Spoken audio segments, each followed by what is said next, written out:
I started DJing. I was like a product of hip hop. I used to break dance, write graffiti, all that kind of stuff. I was into music. I played bass and drums when I was a kid, and that was some of it an evolution into DJing because I was into all the other elements of hip hop, pretty much all of them, and DJing was kind of next on the list. But that and in an episode of Fresh Prince one time, I was watching DJ Jazzy Jeff snuck in on a family meeting and started scratching the record when he was they were talking about classical music or something like that. Started scratching violins, and I was like, what was that? And kind of fascinated me to go find out about it, and I found out and got some turntables and fell in love and never stopped doing it since. Open format.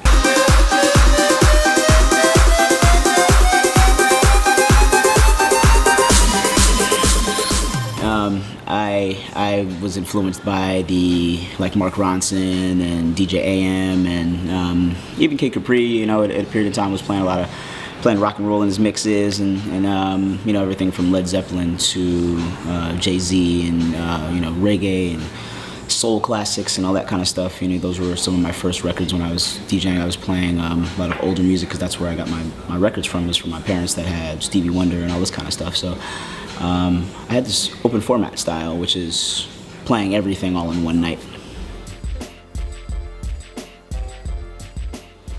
Well, so being an open format DJ is one of the toughest for that reason.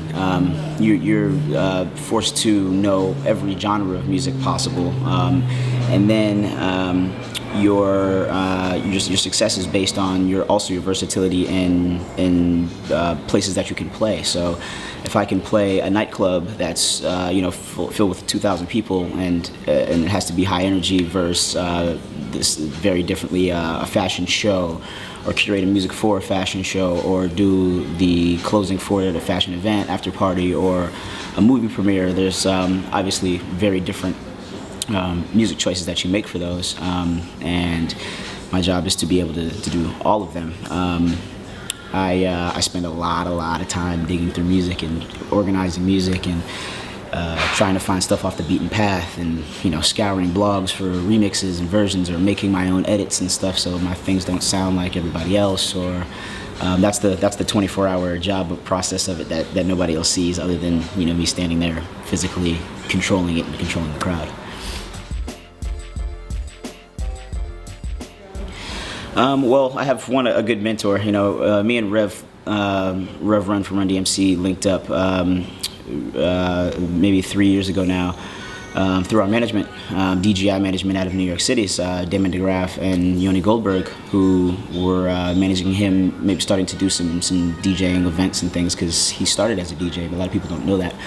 And I never really wanted to work with a DJ with an artist, or behind an artist, or do that type of thing until Rev and I linked up in Vegas at the Palms one time to do a show.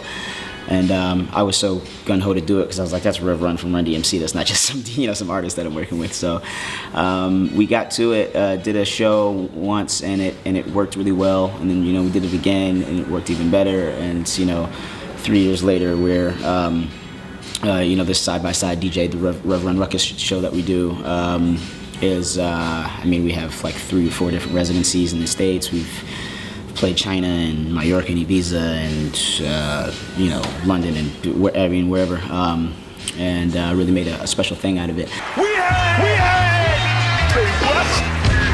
a whole lot of superstars on this stage here tonight, but I want y'all to know one thing: this is my house, and when I say whose house, y'all know what time it is. Whose house? It feels good behind the turntables. Yeah, there's a trust between the two of us that we built, and it took a while, and and now it's there. Yeah, that's true. There's a trust for sure. He teaches me about where it came from, and I teach him about where it's going. And, new stuff. And that's where the fusion happened.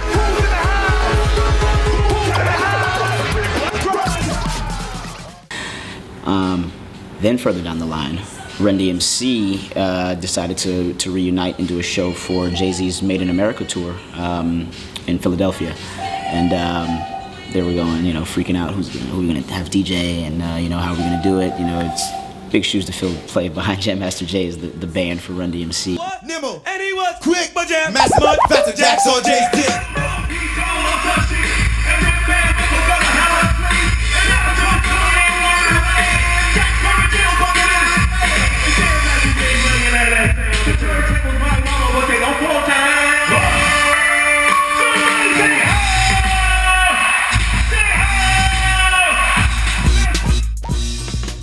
Rev gave me the opportunity to come to DJ for Run DMC, and it's actually why we're here in Atlanta this weekend. We're doing the Atlanta Braves Stadium after the game.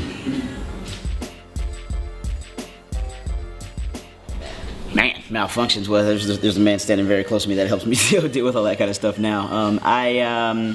Malfunctions are part of the game. You know, you're basically you practice not only the music, but and you're setting up, and your you know how your needles stay clean, or your equipment is up to date, and all that kind of stuff. That's the maintenance of your systeming and all that is a very big piece of the puzzle.